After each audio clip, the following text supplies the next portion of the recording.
We are going to go ahead and continue here in the Media Center Daytona International Speedway with our third and final availability of the weekend with our manufacturers and team owners previewing the Daytona 500 and the 2020 season. We're joined now by Ed Laukes, Group Vice President Marketing for Toyota Motor North America, Joe Gibbs of Joe Gibbs Racing, Bob Leavine from Leavine Family Racing, and Marty Gaunt from Gaunt Brothers Racing. Ed, I'll start with you. Toyota teams won more races than any other manufacturer last season, took home the 2019 NASCAR Cup Series championship, and had 3 of the 4 championship 4 drivers. So how does that success resonate with the Toyota team members building vehicles across the U.S.? Yeah, that's a really good question, and I could probably talk about that for about 25 or 30 minutes easily, but I'll keep it short and sweet. You know, having 3 drivers in the finals really was an unbelievable accomplishment, thanks to everybody's work at TRD and at Joe Gibbs Racing, and I think it goes well beyond just our assembly plants. It is our dealers, our suppliers. You know, it took us a long time going from 2007 when we went cup racing to get to the point where now we've won 3 championships in the last 5 years, and it's really just a big deal for the company overall. Everyone's rallying around it. The dealers are really rallying around it, and the folks within the dealerships too. So it's really huge for our company. Thank you, sir. And gentlemen, for our team owners here, Coach, you're returning this season after arguably one of the most rewarding and emotionally charged seasons a team's had recently. And Bob and Marty, you both have new, highly anticipated drivers beginning in 2020. What are your expectations for the 2020 season, and how do you exceed the success that Toyota teams experienced last year? Well, I'll start by saying that the hardest thing in pro sports is to stay up there because there's so many obviously great teams, competitors, and so for our team, like tomorrow we'll be the smallest group out there, and so we really need to work together. I appreciate Bob and Marty and the fact that we're going to work as teammates and try and do the best job we can of protecting ourselves and doing a good job in the race tomorrow. It's a huge deal for us. Last year was phenomenal. I've learned that, you know, for sure in pro sports, when you start the next year, last year didn't buy you anything. And so we're going to be going after it as hard as we can. It was a thrill last year, but we realized the challenge in front of us, and we love this race. We love starting out with our Super Bowl, and it's certainly for our race team, the 3 that we've been able to win. When you think about that, we've been here 29 years, and we've won 3. It's hard to do. How do we compete with these guys? We really can't. We want to be part of and add to the Toyota success. You know, when somebody puts a standard of 19 wins in one season, that's really tough to compete with. But we're really tickled about Christopher being in our car this year. He's an exciting young talent, one of the most driven young men that I've seen in years. Watched him closely the last 2 years, even from practice on Friday and then Saturday. You know, watch him grow, and then in the duels following Thursday. It's exciting. When I walked in the trailer this morning, he was in watching those films, and we had correlated the spotter's voice and SMT and the video where he could look at it, because he texted me after the duels and said, I can do better. You know, I made some mistakes and I can do better. I really like that. So that's the type of young man that we want, because that's been LFR's. We want to do better, you know, continue to do better. We want to help contribute to Toyota winning another manufacturer championship. You know, do we want to contribute to wins? Absolutely. You know, I don't predict those things. We're going to be competitive. He's excited about the cars he got when we qualified. You know, we were in the middle of our other Toyota teammates, and that was exciting to him and exciting to us. So, you know, that's our expectations, to help be there, help in the Super Speedway races with JGR and those 4 cars, us being the 5th. And so being a good partner is what we anticipate doing this year. Well, for us, we're at the other end of the spectrum. So to excuse me, to live up to a gold standard of Joe Gibbs racing, not only in the Tour de Camp but within the garage, that's the team that you need to beat each and every week. So for us getting started, our expectations are to get better every week. Obviously, we did not plan to come to Daytona, not qualify for the race, but those things happen, and we now start looking forward to Las Vegas. To have Daniel Suarez on board and Toyota and TRD as partners is a huge step for us. It's just literally kind of getting out of the box and getting going, and figuring out and learning how to run the top 25, how to run the top 20 is going to be a week in, week out challenge for us going forward. But it's something that our partners have told us that they're with us. And again, we look down the other end of the garage and we look at Bob's team and obviously Joe Gibbs, and that's exactly where we want to end up one day. Thank you, gentlemen. Now we'll open it up to questions. We'll start with Jenna and then go up to the press box. Jennifer, AP. Hey, Marty, how much of a setback is it not to have made this race? And, I know you guys put this deal together late, so, and Daniel has come from two of the higher end teams. So how much of an adjustment is this for everyone? Yeah, so good question. I don't know if there's a proper answer. It's definitely a setback because, again, we did not plan to come down here and miss this race. We've been fortunate to make it the last 3 years. But when we were putting the deal together, we all understood the risk was Daytona. This is the one that's going to be the hardest race of the year, and it's our Super Bowl. So it's a disappointment. As every hour goes by, I can say it gets a little bit better. I think tomorrow when they start the race, it will get worse for us because we're not in it. But having Daniel on board, he did everything he was supposed to do during the race. We were running 10th, 12th during the race. We were in good shape. The car had good speed. We were drafting with our Toyota teammates. Everything was looking good. We had to get through the pit stop. That happened, and then unfortunately, it's racing. So it's a setback. But like I say, as every hour goes by, it gets better.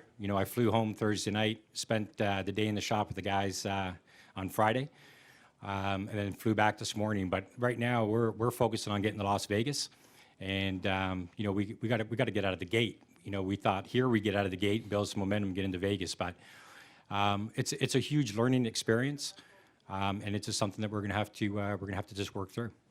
And Ed, does it hurt you guys from a numbers standpoint to be down that car? You guys were already the least amount of cars out there. I would say based on last year's performance, it doesn't hurt us. But we really like Daniel. We like Marty's worked with us for many, many years. We're disappointed, but I don't think it's going to hurt us. Let's go up to the press box now. Hi, Greg Engel, Auto Week. Hi, Ed. This is a question concerning dealerships. How do you support the dealerships now that online retailing is getting bigger and bigger, and we're selling more cars online, and people, they're talking about you don't even have to leave your house. What challenges do you think, and if I was one of your dealers, and how would you kind of support that? Yeah, we have many, many initiatives that are going on that are helping with the digital retailing process right now. We have pilots all across the country at different Toyota stores as well as in Lexus stores, because the shopping and buying experience is different for everybody. Some people still like bricks and mortar. Some people want to buy online. I just came from Chicago, where they have Chicago Auto Show. They get 1.2 to 1.3 million people that come into that auto show. So there still has to be an experience where people still like to touch and feel. So I don't think the Amazon model really is baked yet, but we're working our way through it.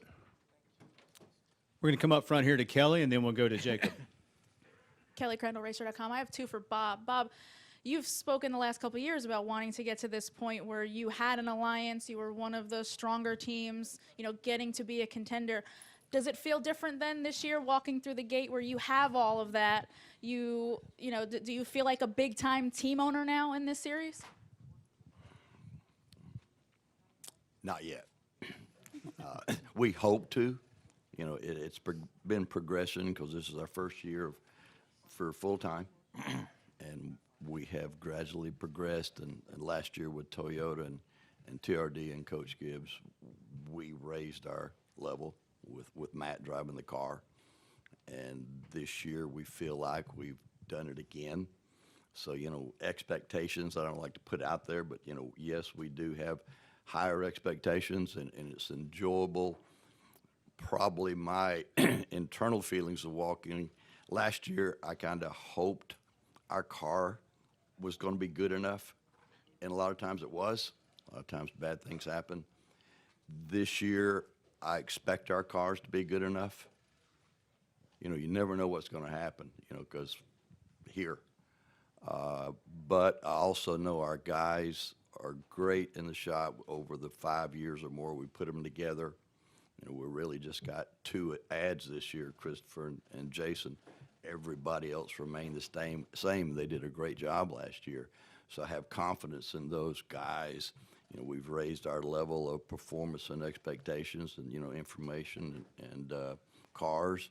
So that will help. So knowing when we get to the track, what we ought to expect. And then if we don't get that when we arrive, I know these guys in the front of the lounge will get us there.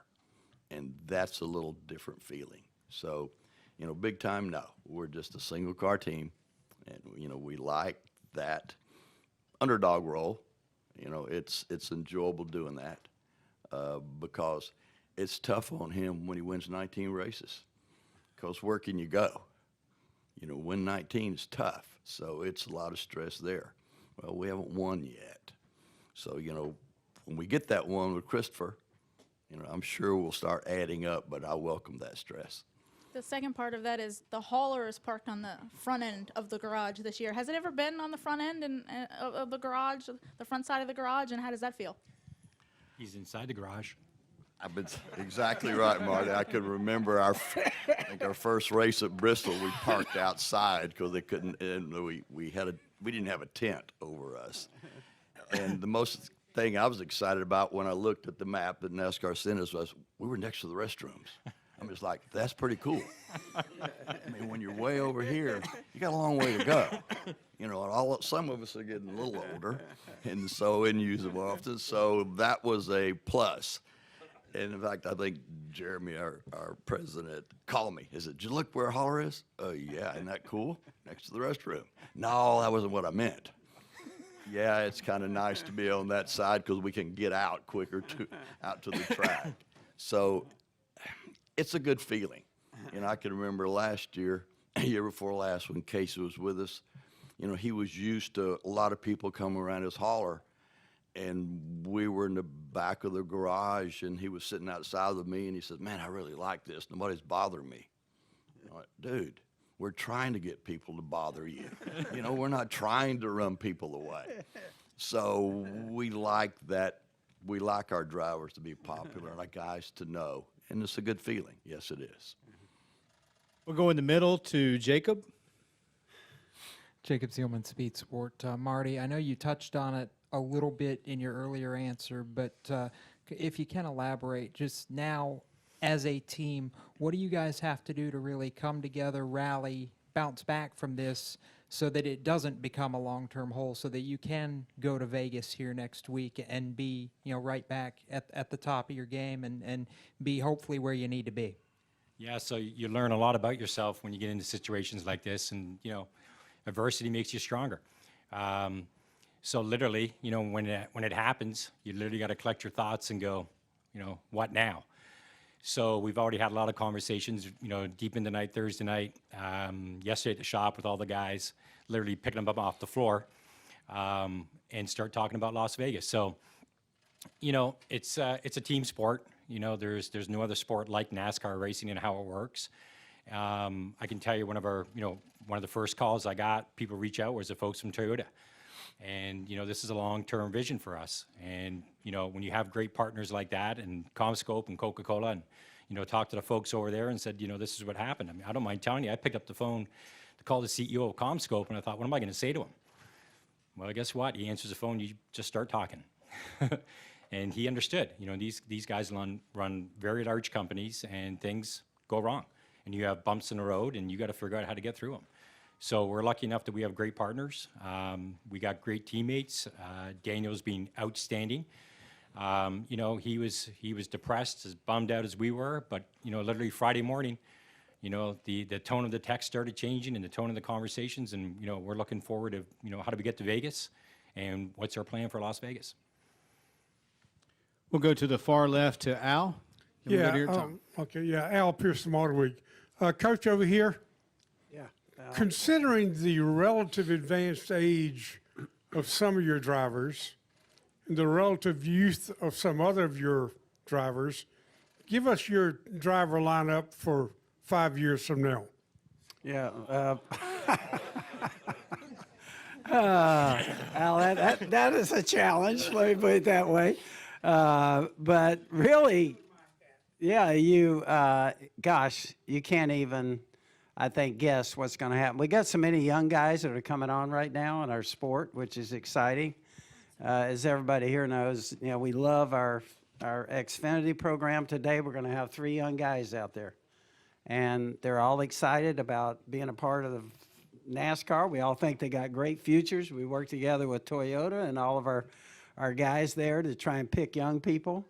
But at the same time, you got guys that are in their prime, really, of their career. They'll tell you that right now, and they're winning a bunch of races. So it is, it is an issue and a problem going forward. You got 4 spots. We got 3 Xfinity cars right now. We got 2 ARCA cars. And so we love our sport. We love every aspect of it. And I tell you, projecting going forward, what you try and do is just get the strongest field of young guys coming. And then you just try and work things out. And you got to make common sense decisions. But right now, we got a real strong group that we're excited about, and that's a big deal for us. I was going to mention one thing about these guys talking about, you know, being where they are, a single-car team. I always think back to when we started. We missed a race that you know, our first year with Dale Jarrett, and yeah, it's just, you love the sport, but I think one of the reasons why we love it, it's so hard. This is a hard deal. It's the most competitive things in the world, the best people in the world racing cars, best manufacturers, and we love the competition. I think that's why everybody here loves watching it. And so I think back to those first years where, you know, like Bob's making his progress and going forward.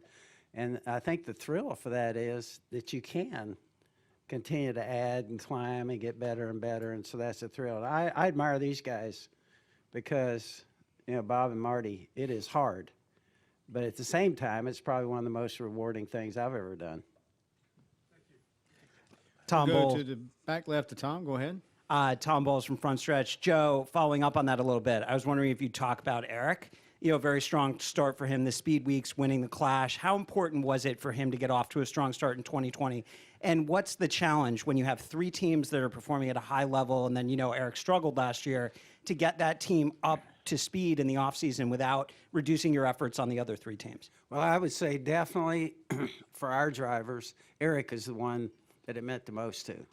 And, you know, I think if you look back at Eric, and it tells you a little bit about how hard the Cup Series is, because he did everything he could do in Xfinity. And you see other drivers out there, young guys that take a step up. Man, this thing is tough. It's hard. It's the Cup thing. And it reminds me, going back to football, you got college and pro. And taking that step is a huge step.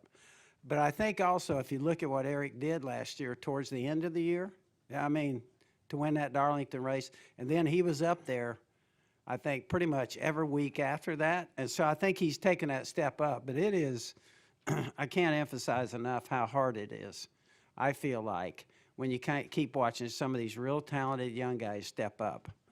And it is a hard series to break into and to really be competitive and win at. We'll go in the middle to Bruce, and then we'll finish up right over here. Bruce Martin with Speed Sport. This is for Coach and anybody else that wants to weigh in. For lack of a better term, we may see some slam drafting tomorrow. How do you feel the Toyotas are in terms of getting that heavy contact from the back to move everybody forward? I think, you know, the guys that you're really not sure until you get in the packs. Pretty much, if you watched us, we've stayed pretty much by ourselves. and you're not making contact. Honestly, we're so worried about being in packs in practice. If you go back to other years, we've wrecked a lot of cars in practice. And so you're leery of that. And so I think tomorrow, a lot of our drivers, and I hear the crew chiefs, we're not quite sure until you get in that pack and you start moving around what's going to happen. I think that's the reason why part of it, that this race is so unpredictable and exciting. So I think we're not going to really know till we get in there, but we feel like our cars are pretty good. You know, we qualified decent. It wasn't great. And so we'll kind of see once we get going. We've been totally surprised in the past. The best we ever qualified for this race, when it got to the race, we were not very good. And so it shows you, you're never quite sure, I think, till we get in a big pack and get moving out there. And let's finish up right over here. Joe, since you have the experience of mixing older talent with younger talent, how beneficial is it for you to keep some of your older talent to bring along the younger talent that you have now in this business? I think that's a great point. We were asking the question about young guys coming along.